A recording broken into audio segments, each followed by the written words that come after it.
Welcome back to Rise Entertainment 360. Middle and high school students can be very stressful, and it's a trying time for teens. With bullying and the need to fit in really weighing on some of the students, our next guest has written 3 books to help these students deal with that pressure. Now, here to talk about her book is Middle School Chronicle, that's the name of it, is an entrepreneur. She's an actress, speaker, and teen sensation, I might add. Essynce Moore, welcome to Rise 360. Hello. Welcome, Essynce. Well, first of all, you're very colorful. Thank you. And is that something that you wanted to make sure that was said in these teen books that you've written? You know, I like to say I don't have a style just because I mix it up so much, and the only word that is capable of defining me is essence. So one day I'm a walking unicorn, the next I'm wearing all black. Okay, understood. So what does a walking unicorn mean? What does that mean? A walking unicorn meaning pretty much today, like super colorful, crazy, out of the ordinary, things that aren't really normal per se. And actually, you know, Tiffany Haddish has deemed herself the last black unicorn. Really? So it's okay to be a walking, talking unicorn because they're magical. Yeah, exactly. Now tell us about what sparked your interest and what inspired you to write these series. You know what? I've loved writing since I was 7. I love things that allow me to express myself and what goes on in my head. And so I love writing since I was 7. I come into middle school. I'm 11 years old at this point. And every day when I get home from school, my mom asks me the same question. I think we've all heard this question. How was your day at school? And I would have some crazy, bizarre story to tell her about what really went on between my teachers, my friends, everyone. And she said to me, you should start writing this stuff down.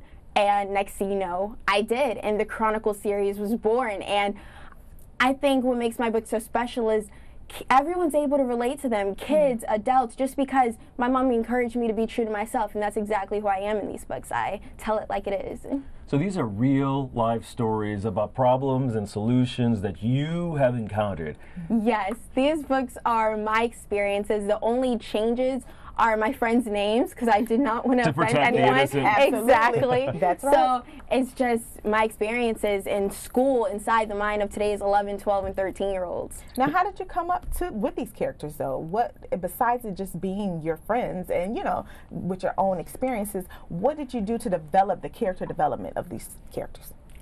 I think everyone is different. Everyone has characteristics that make them relatable or stand out and makes them human. So I wanted to take those pieces and build my friends into their truest selves. You know, I want to take away all the mask and I want to show everyone for who they really are, and that's what I do in these books. So you got to give me an example. I know you don't want to give me any true names, but one of the characters in your book, you got to tell me how they are in real life versus the hyper-concentrated version that you present to the world in your books. Well, you know what?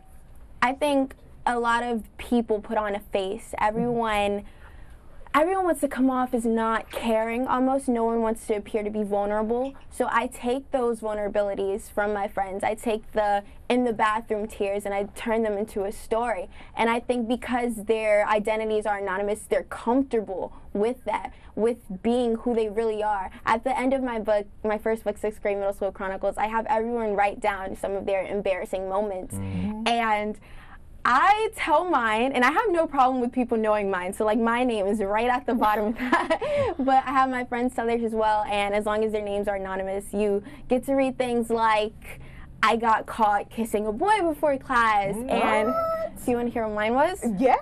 And this is your stuff, right? My most embarrassing moment in 6th grade, I was 11. This was the most horrible, horrible thing. So I'm walking into school, and we all meet in the auditorium. My school was 6th, 7th, and 8th grade. Now, if you were good with the 8th graders, like you were set, like you were popular, you were cool. And back then, those things mattered to me. So I'm walking into the school, and my friends are all the way up in the front, so I have to walk past everyone to get to my friends. And my book bag's on.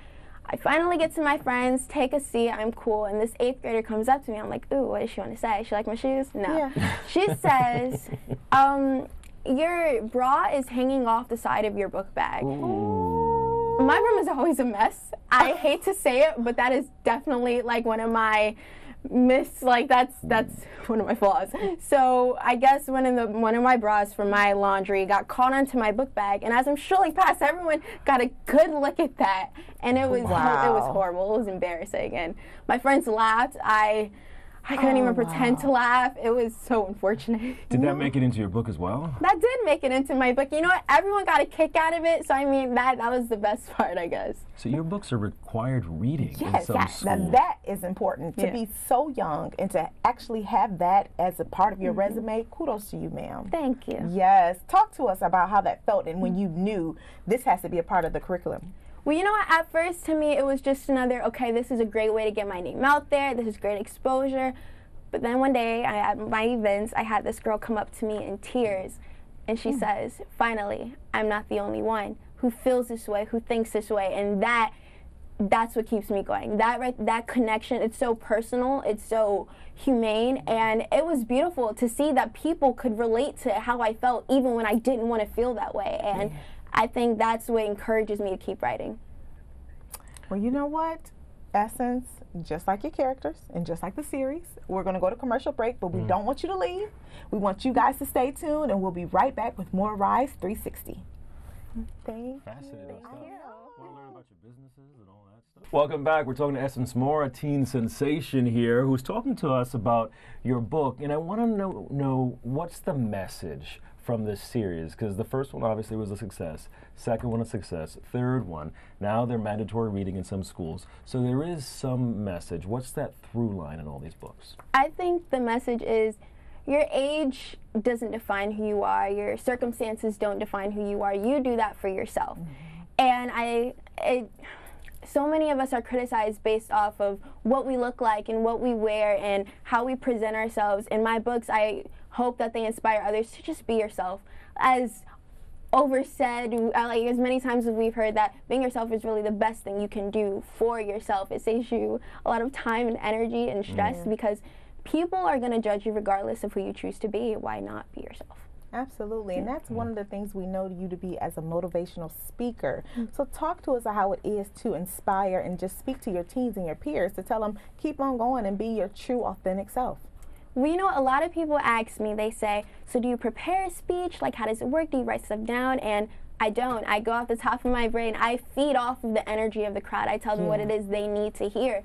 And that's just because I want it to be special. I want everyone I meet to know they have a special place in my heart, because so many of us fall into, oh, they didn't notice me. Oh, I'm just another one in the crowd. I don't want people to feel that way, because everyone is special. Like, even if you look into neuroscience, you can see that, like, our brains are so individual and we're all so unique. Now, speaking of unique, let's talk fashion. Did you actually draw that on your sweater there? No, I didn't. I'm actually supporting another entrepreneur today, because I did purchase this when I went to an event. And that's what I love about the business world. Like, we're all working together to get each other to where we want to be.